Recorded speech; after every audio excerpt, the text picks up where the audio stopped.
Want to know what makes the perfect subject line? Here it is. There is no perfect subject line.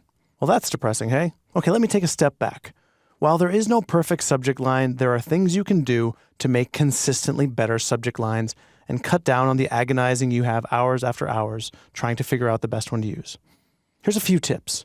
Number 1, stay away from clickbait subject lines.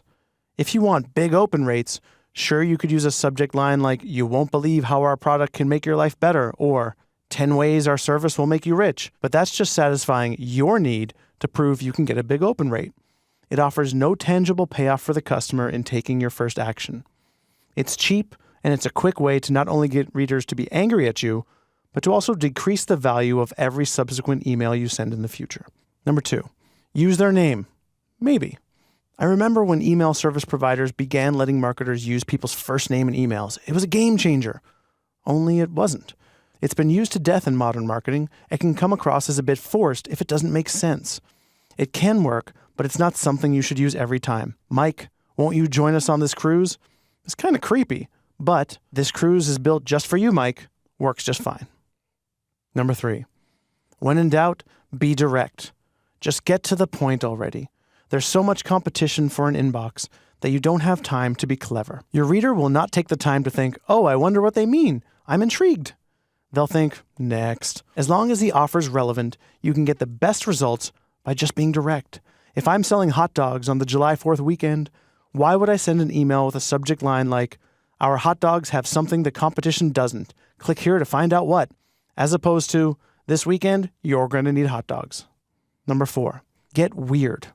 Email subject lines are relatively low risk. If the email itself doesn't fit, you might get reported for spam. However, if your subject line isn't appealing, you probably just get added as a check mark to the trash bin. So as long as it's in keeping with your voice, go for it. Get weird. Use emojis. Use symbols to represent curse words.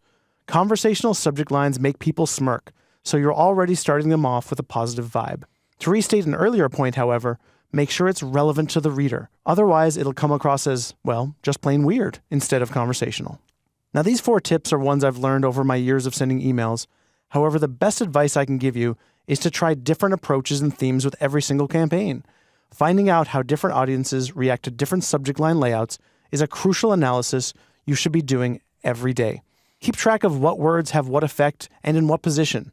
Plot this in a spreadsheet. When I use this term instead of that term, the result is a 10% increase in conversion rates.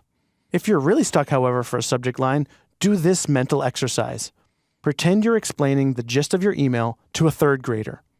That'll keep you from overthinking it and focus instead on making it clear and digestible.